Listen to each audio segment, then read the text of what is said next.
Magpagasolina lang naman sana kami. Tapos sabi naman ng navigation namin, sakay di kami ng ferry. Wala. Buang na. Sabi ni Martin, sakay lang tayo. Nehmen Sie die Fähre. Ja, bin dabei, Tante.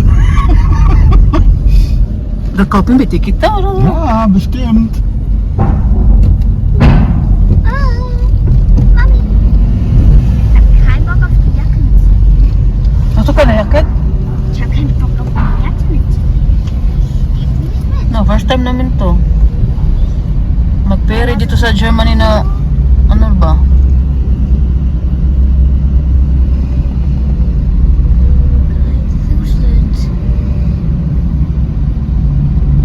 Apa daw pimini siya raw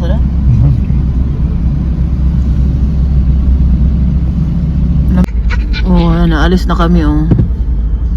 Pilip ka sa BTS Malay Music House. Oh, ayan, naalis na kami. Sumakay kami ng barko. Oh, yawag trip nitong Martin, eh. Papa lebt Sie immer haben was. ein neues Ziel empfangen. Tuna, alles good? Uhr 4. Lamig pa naman. Yan siya, oh. Pero ano lang, malapit lang, parang doon lang sa kabila ba. Hindi na talaga sin malayo yung babihayin natin. Mas ano to siya, mas dali kang darating kaysa kung mag ano ka sa karsada ka talaga. Medyo malayo siya. Mura lang din yung pamasahe, €4.50 sa amin tatlo na.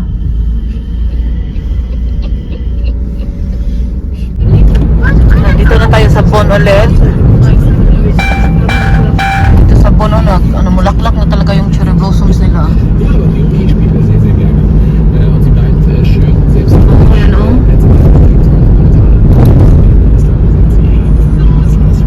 Doon kasi sa amin hindi pa. Medyo malamig naman lang. Nach 600 Metern biegen Sie rechts ab, Bonner Talweg. Dito lang tayo sa Bon. Parang nanibago akong pumunta dito na hindi magtatagal ba, uwi agad. Yan, nasa Hop tayo sa Bon. Nicht trampeln da hinten, Fiona, ich habe schon Rückenschmerzen. Bitte tritt nicht immer gegen den Sitz. Nakakamiss mo ng templente dito, no? Nanibago akong pumunta dito sa Bon na, ano ba, dito na lang kami sa city. Wala na sila templended. Ay, ginap ko. Lamig pala. Si Martin, oh. Was hast du bestellt?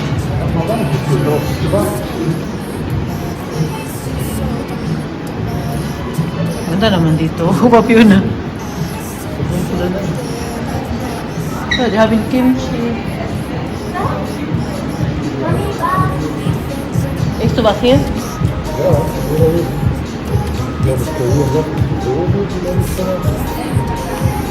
Ganda dito, oh. Wow. Dito tayo sa Hawaii restaurant. Hawaii? What is this restaurant? Hawaii? Try muna natin itong mama na.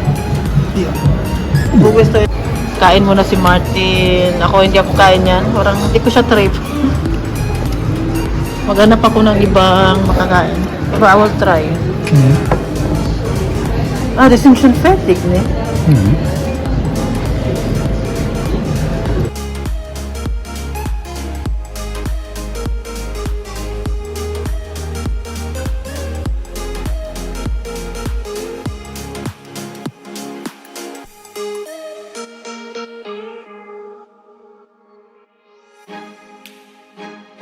Okay, ja, ich weiß ja nicht, wie lange wir da hinfahren.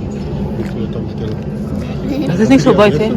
Das ist nicht so weit. Ja, Edinich. das ist aber komisch in den Fahren. Edinich, glaube ich. At mga Quirmal vlog. Tapos na kaming kumain. Grabe, nabusog ako sa kinain ko, eh. Ang sarap. €12.50 lang. Oh. Ano na? Masustansya na. Give me one baby, baby. Sharing is caring, man. Try lang ba? Lain na ni mo, oy. Ang bait naman ni Fiona. Bibigyan ako ni Fiona.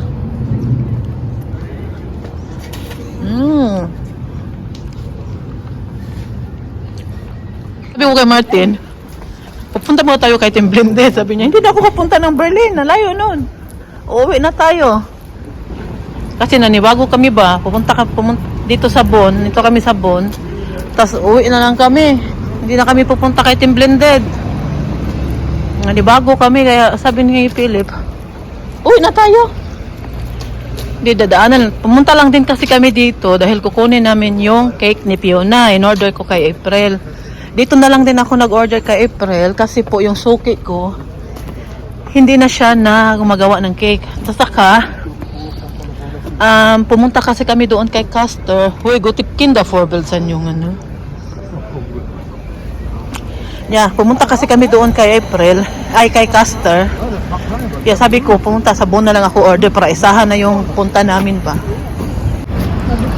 Para isahan na yung punta namin at saka ngayon namin pupuntahan ngayong araw na to. Kaya yun ang plano. Tas next time pagpunta kami ulit dito, baka bibisitahin namin sila Tipoy at si Steven. Pero saka na lang kasi kailangan pag pupunta tayo doon, kailangan man nating sabihin kay sa papa nila na bibisita tayo, mag-appointment tayo ba. Alam naman po ninyo dito, di tayo pwede pwede naman pero nakakahiya ba? Karapat talaga, magtawag o kaya papunta din kami, bisitahin namin sila. Pag na lang, hindi ko alam kailan, basta yun yung plano namin. Kaya alam naman ninyo si Philip tagal na silang hindi nakita ni Steven. Kaya yun ang plano namin. Philip, ne? Next time besuchen vi Steven und Tipoy.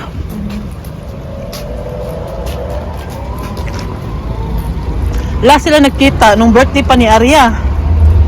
Nung pumunta kami kanila Mars. Tagal-tagal na, nung December pa yun. 3 months na. Kaya yun lang yung plano namin. Pag makabalik kami sa Bonn, hindi ko alam kung kailan. Kasi malapit na din yung bakasyon ng mga bata. Ito na yung in-order ko. Yan po ninyo. Wow, ang ganda. Ito nilang nilagyan na pala ni April lang ganito. Diba? 30 euro to.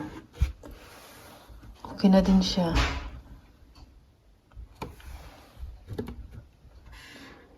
Excited na si Fiona. At itong isa naman ay binili ko to kasi pakita ko sa inyo yung isa na yung ubi ba. Ito, binili ko to dahil gusto kong patikim sa mama ng classmate ni Fiona bukas. Yan. Yung natira na ubi cake ni April. 20 euro na lang to. Para sa akin daw, 20 euro na lang. Yan, sarap. Oh, may leche plan pa. Wow. Kalami. Nasa bahay na kami. Asikasuhin ko muna si Uma. Dahil kauuwi lang namin.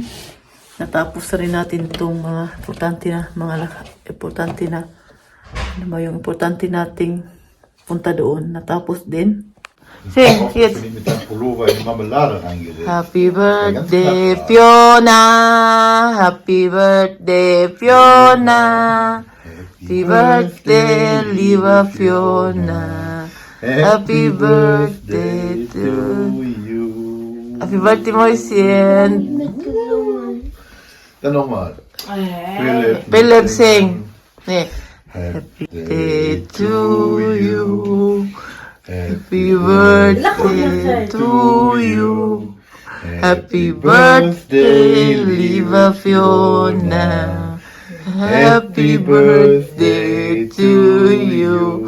Oh. Ayan, continue na natin yung sabihin ko. Nandito kami sa immigration dahil nagpa-extend kami sa visa ni Michelle.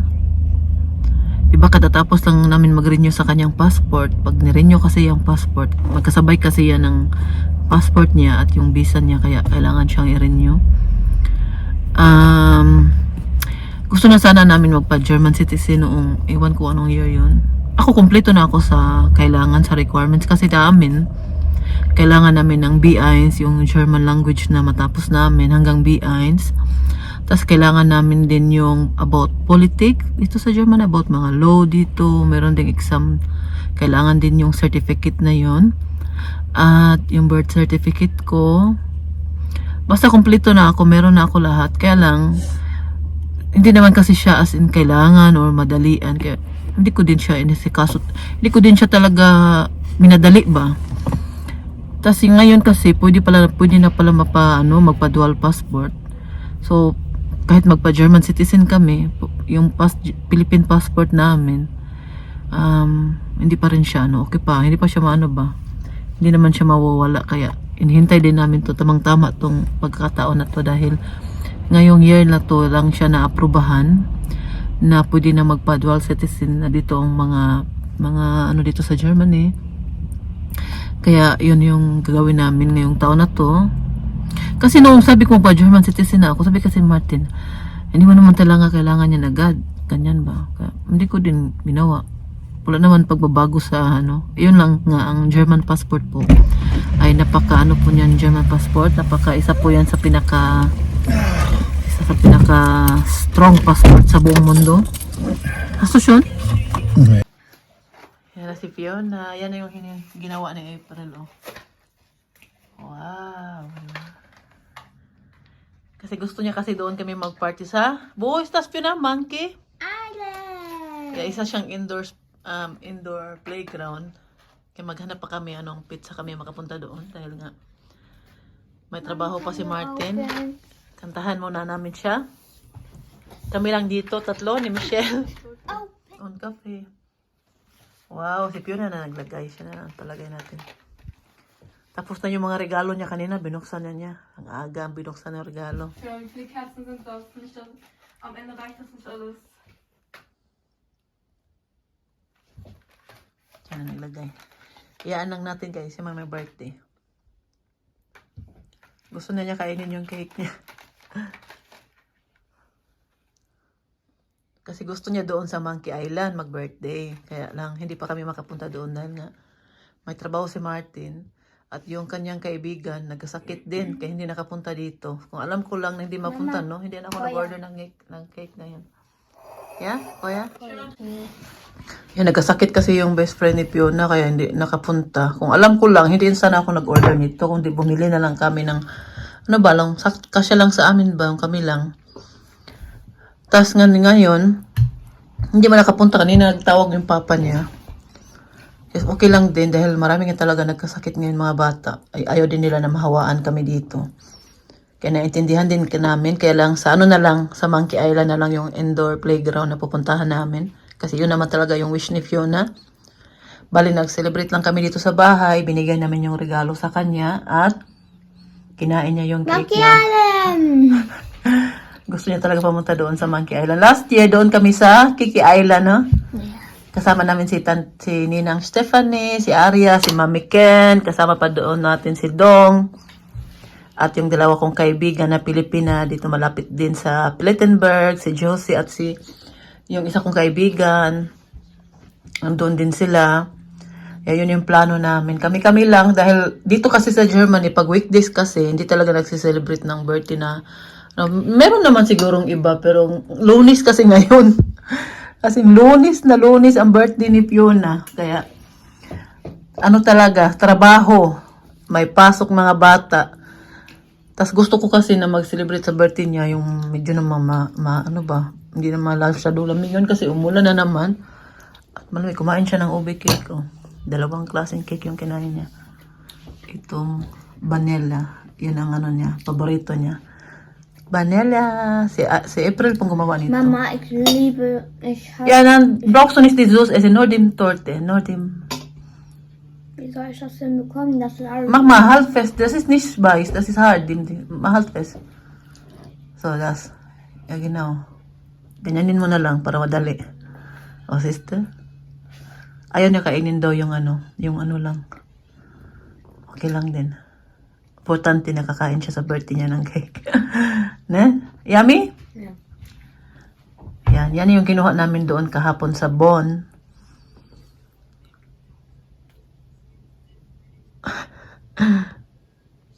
Butterfly pa. Na. Sinira na niya yung balon. Das ist das Blumen, ne?